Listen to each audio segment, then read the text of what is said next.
మన ప్రభు అయిన యేసుక్రీస్తు పరిశుద్ధ నామములో ఈ పాడ్కాస్ట్ ద్వారా వాక్యం ఉంటున్న ప్రతి వారికి నా హృదయపూర్వకమైనటువంటి వందనాలు. దేవుడు మిమ్మును దీవించునుగాక. ప్రకటన గ్రంథం 3వ అధ్యాయము 19వ వచనం. నేను ప్రేమించు వారందరినీ గద్దించి శిక్షించుచున్నాను గనుక నీవు ఆసక్తి కలిగి మారు మనస్సు పొందుము. చదివినటువంటి వాక్య భాగంలో ఆసక్తి కలిగి మారు మనసు పొందుము అనేటువంటి మాటను ప్రభు గద్దించి చెప్తున్నాడు, ఖండితముగా ఆజ్ఞాపిస్తూ చెప్తున్నారు. అందుకే ప్రభు ప్రారంభంలో తెలియచేస్తున్నారు, నేను ప్రేమించు వారందరినీ గద్దించి శిక్షించుచున్నాను కాబట్టి నీవు ఆసక్తి కలిగి మారు మనస్సు పొందుము. ప్రభు ప్రేమించే వారికి మాత్రమే ఈ మాటను తెలియజేస్తారు. ఆయన మాట విననొల్లని జనులకు ఆయన ఈ మాటను తెలియచేయరు. మనం పాత నిబంధనలో ఇజ్రాయేలు జనాంగమును చూసినట్లయితే దేవుని మాటకు లోబడి అడుగు ముందుకు వేసిన వారికి మాత్రమే ఆజ్ఞ. ఎవరైతే ఆయన జనులలో నిలిచి ఉంటారో, ఆయన పేరు పెట్టబడతారో వారికి మాత్రమే ఆజ్ఞ. ధర్మశాస్త్రము తన పేరు పెట్టబడినటువంటి తన స్వకీయ సాంపాద్యమునకు మాత్రమే. అయితే నేడు పరిశుద్ధాత్ముడు మనకు తేటగా తెలియచేస్తున్నారు, మీరు నా పేరు పెట్టబడి నా రక్తంలో కడగబడి క్రీస్తు పరిశుద్ధ రక్తము చేత శుద్ధి చేయబడి నా నిత్య రాజ్యానికి వారసులు కావాలని నిరీక్షణ కలిగి ఉండగా నేను మీతో తెలియచేయనిదేమనగా మీరు ఆసక్తి కలిగి మారు మనసు పొందుడి. ఈ మాట ఖండితంగా ఉన్నప్పటికీ నా మాట వినువారు నా పేరు పెట్టబడిన వారికి మాత్రమే నేను తెలియజేస్తున్నానని ప్రభు తేటగా తెలియజేస్తున్నారు. ఎవరైతే ఆయన సన్నిధికి వస్తారో, ఎవరైతే క్రీస్తును ఆరాధిస్తుంటారో, ఎవరైతే ఆయన రక్తంలో కడగబడి ఉంటారో, ఎవరైతే తండ్రి కుమార పరిశుద్ధాత్మ నామములో రక్షణ పొంది ఆయన ఉండు నిత్య రాజ్యానికి వారసులు కావాలని విశ్వాసంతో నిరీక్షణతో సత్య మార్గంలో ముందుకు సాగిపోతూ ఉన్నారో వారికి మాత్రమే ప్రభు సెలవిస్తున్నారు, మీరు ఎప్పుడు కూడా ఆసక్తి కలిగి మారు మనసు పొందండి. మారు మనస్సు అనేది ఒక పూటతోనో, ఒక రోజుతోనో, ఒక క్రియతోనో ముగిసిపోయేది కాదు. కానీ మనము ఈ జీవితాన్ని చాలించేంత వరకు, తుది శ్వాస వరకు, మనం పరలోకానికి చేరేంత వరకు, ఆయన రాకడ పర్యంతం వరకు కూడా ప్రతి చిన్న విషయంలో కూడా మారు మనసును పొందుకుంటూ ఉండవలసిన వారమే. ఎందుకంటే మనము సంపూర్ణతకు సాగిపోయే వారము. మనం ఎవరు సంపూర్ణము కాదు, కానీ సంపూర్ణతకు సాగిపోయేటప్పుడు అవరోధాలుగా, అడ్డంకులుగా, అవిధేయముగా, అసహ్యముగా దేవునికి దూరం చేసేటువంటి ప్రతి ఒక్క క్రియను గుర్తించి విడిచిపెట్టి దానిని జయించవలసిన వారమై ఉన్నాము. కాబట్టి మనము ఆసక్తి కలిగి మారు మనసు పొందాలి. ఇక్కడ మనం గుర్తించవలసినటువంటి మరొక పాఠ్యం ఏదనగా ఆసక్తి కలిగి మారు మనసు పొందుట. సాధారణంగా మారు మనసు పొందండి అనేటువంటి మాటను మనం వినే ఉంటాము, కానీ ఇక్కడ ఉన్నటువంటి మాట ఆసక్తి కలిగి మారు మనసు పొందుడి. ఎందుకని ప్రభు ఆ మాట అక్కడ తెలియచేస్తున్నారు అని చూసినట్లయితే ఈ మాట లవోదికయలో ఉన్నటువంటి సంఘమునకు తెలియచేస్తున్నారు. లవోదికయ సంఘము ఎటువంటి పరిస్థితిలో ఉన్నది అనగా నులివెచ్చని స్థితిలో, వేషధారణ భక్తిలో, భౌతికంగా నేను ఎంతో సంపాదించుకున్నాను, అందంగా ఉన్నాను, నాకు దేహదారుఢ్యం ఉన్నది, మంచి అధికారం కలిగి ఉన్నాను, నా మాటకు లోబడేవారు అనేకులు చేరి ఉన్నారు, నేను దేవుని వాక్యాన్ని ఎంతో బాగా చదువుతున్నాను, దేవుని వాక్యాన్ని ఎంతో ధ్యానిస్తున్నాను, దేవుని కొరకు ఎంతో బాగా పాటలు పాడుతున్నాను, ఆయన గురించి ఎంతో సాక్ష్యాన్ని ప్రకటిస్తున్నాను, సువార్తకు నేను ఎంతో తోడ్పాటుగా ఉన్నాను అని విర్రవీగుతూ గర్వముతో, అహంకారముతో, డంబముతోనూ, వేషధారణతోనూ నిలిచి ఉన్నది. కానీ అంతరంగమున క్రీస్తు స్వారూప్యమును కొంచెమైనను కలిగి లేనిదిగా ఉన్నది. అందుకే ప్రభు అంటున్నారు, నువ్వు పైకి భక్తిగా ఉన్నావు, నీ లోపల భక్తిహీనతయే ఉన్నది.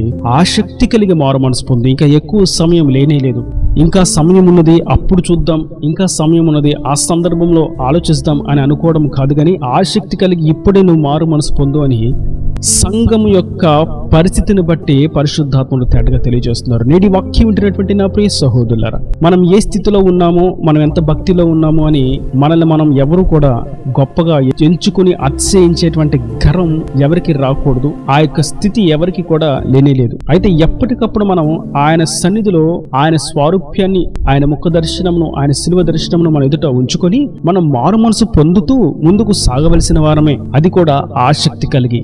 మనం ఇప్పుడు ఒక భావాన్ని మన మదిలో ఉంచుకొని ఈ యాత్రలో మనం ముందుకు సాగవలసిన వారమయ్యాము. అదేదనగా ప్రభు యొక్క రాకడను గురించి మనం ఆలోచించవలసినటువంటి ఒక పరిపక్వతకు చెందినటువంటి యోచన ఏదనగా, ప్రభు నిన్ననే మన కొరకు సిలువ వేయబడ్డారు. ప్రభు ఈ రోజే మనల్ని పరలోక రాజ్యాన్ని తీసుకువెళ్ళడానికి మరణపు ముళ్ళును విరిచి పునరుద్ధానుడయ్యాడు. ప్రభు రేపే మన కొరకు రానై ఉన్నాడు.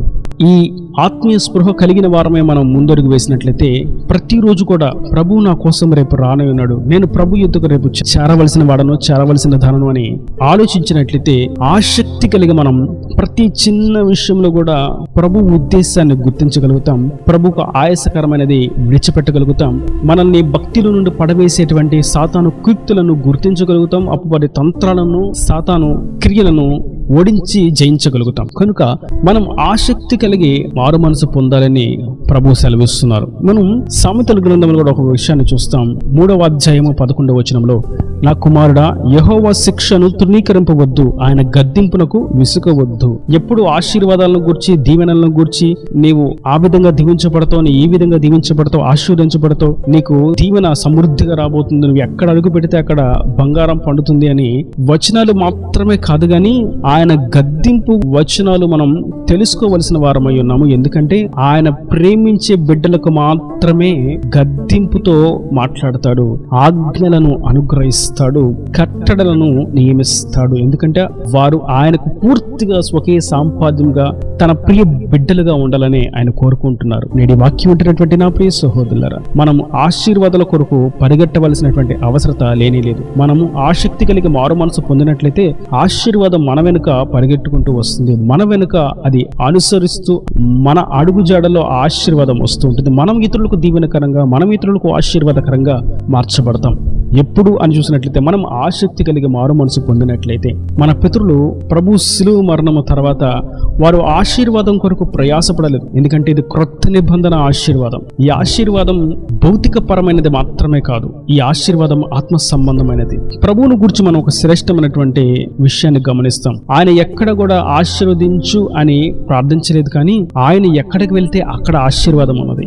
దాని అర్థం ఆయన బిడ్డలుగా పిలువబడిన మనము సైతం ఆశీర్వాద కొరకు మనం ప్రార్థించిన అవసరం లేదు, కానీ మనము ఆయనలో ఆత్మీయంగా ఎదుగుతూ ఉంటే మనకి ఆశీర్వాదం, మనతో ఉన్న వారికి కూడా ఆశీర్వాదం, మనం ఎక్కడికి వెళ్తే అక్కడ ఆశీర్వాదం. ఇటువంటి ఆత్మ సంబంధమైనటువంటి ఆశీర్వాదకరమైనటువంటి స్థితిలో మనం నిలబడాలి అని అనగా ఆయన బిడ్డలుగా మనల్ని గుర్తించే, మనల్ని గద్దిస్తూ శిక్షిస్తూ క్రమశిక్షణలో పెట్టాలని కట్టడను నియమించిన ఆ దేవుని వాక్కుకు మనము లోబడవలసిన వారమై ఉన్నాము. ఆసక్తి కలిగి మారు మనసు పొందవలసిన వారమై ఉన్నాము. ఏ విషయాల్లో ఆసక్తి కలిగి మారు మనసు పొందాలి? మన శరీర ప్రవర్తనలోను, ఆత్మ సంబంధమైనటువంటి ప్రవర్తనలోను. ఈ రెండు కోణాల్లో కూడా మనం సరి చేసుకుంటూ పాపాన్ని విడిచిపెడుతూ దేవునికి చేరువ కావలసిన వారమై ఉన్నాము. మనం పేతురు యొక్క చరిత్రలో ఒక శ్రేష్టమైనటువంటి విషయాన్ని గమనిస్తాం. పేతురు యోహానులు దేవాలయానికి బయలుదేరారు. అక్కడ కుంటివాడు ఒకడు ఇతరుల యొక్క సహాయం కొరకు ఎదురు చూస్తూ కాస్త కూస్త వారి ఇచ్చినటువంటి కానుకలను బట్టి తృప్తిపరచబడుతూ జీవనమును కొనసాగిస్తూ ఉన్నాడు. ఆ దినమున పేతురు యోహానులు అలా దూరమున వస్తూ ఉండగా ఇతను అనుకున్నాడు, మధ్యలో వారు చూస్తుంటే చాలా హుందాగా ఎంతో ఉన్నతులుగా కనిపిస్తున్నారు, వారు గనక నాకు సహాయం చేస్తే, వారు గనక నాకేదన్నా ఇస్తే నా జీవితం ఎంతో దీవెనకరంగా ఉంటుంది అని ఎంతో యోచించాడు. తీరా పేతురు యోహాను దగ్గరికి వచ్చిన తర్వాత అతడు నిజంగానే చేయి చాచి నాకు సహాయం చేయండి అని అడిగాడు. అప్పుడు పేతురు యోహాను అన్నారు, నీవు అనుకుంటున్నట్లుగా మా దగ్గర ఎటువంటి బంగారము వెండి ఏ కాసులు లేవు నాయనా, కానీ ఆత్మ సంబంధమైనటువంటి ఆశీర్వాదం, ఐశ్వర్యము, దీవెన మా యుద్ధం ఉన్నది.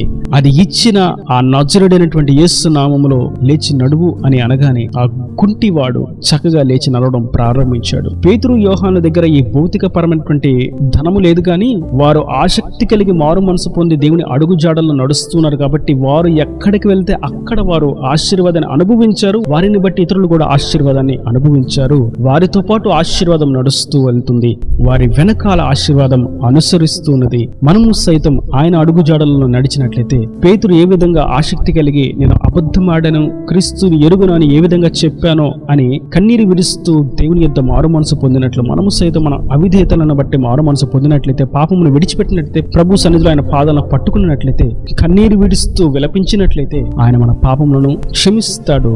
ఆశీర్వాదం మన వెనక వచ్చినట్లుగా చేస్తాడు. ఆశీర్వాదం మనతోనే ఉండినట్లుగా చేస్తాడు. మనతో పాటు ఇతరులు సైతం ఆ ఆశీర్వాదాన్ని అనుభవించినట్లుగా చేస్తాడు. కనుక అట్టి విధంగా ఆసక్తి కలిగి మారు మనసు పొందుకుందాం. దేవుడు ప్రేమించే వారికి మాత్రమే ఈ మాటను తెలియచేస్తున్నాడు. ఆయనను ప్రేమించే వారు మాత్రమే ఈ మాటను అంగీకరించి శిరస వహిస్తారు. ఆసక్తి కలిగి మారు మనసు పొంది దేవుని ఆశీర్వాదాలకు వారసులుగా మార్చబడతారు. ఈయన దేవుని మాటలు ప్రతి ఒక్క హృదయంలో నిరకట్టి ఫలింపచేయను గాక. ఆమేన్. God bless. తలలో వంచి కన్నులు మూసినట్లయితే మీ కొరకు చిన్న ప్రార్థన. ప్రేమ స్వరూపీకరణ కటాక్షం గల తండ్రి, నా ప్రభువు ఈ వాక్యంలో ప్రతి వారిని మీరు నిండాలుగా దీవించండి, ఆశీర్వదించండి. ఆసక్తి కలిగి మారు మనసు పొందమని ఎంతో గద్దింపుతోనూ ఖండింపుతోనూ ఉన్నటువంటి మాటను మీరు తెలియజేసిన విధానాన్ని బట్టి నీకు స్తోత్రం. నువ్వు ప్రేమించే వారికి మాత్రమే ఆ మాట చెప్తావని నీ వాక్యం ద్వారా మాకు తెలియజేసినందుకు నీకు స్తోత్రం. ఈ వాక్యాన్ని ప్రతి వారు నిజంగా ఆసక్తి కలిగి మారు మనసు పొంది ఆ మారు మనసులో ఉన్నటువంటి ఆశీర్వాదం పొందుకొని అనేకులకు దీవెనకరంగా ఆశీర్వాదకరంగా ఉండినట్లుగా సహాయం అనుగ్రహించండి. ఇక్కడ వారి ప్రతి అవసరతను అక్కర్ని మహిమలో తీర్చి మీరు రాకడ రాజ్యం సిద్ధపరచమని యేసు పరిశుద్ధ నామమున ప్రార్థించి వేడుకుంటున్నాను తండ్రి. ఆమేన్. ఆమేన్.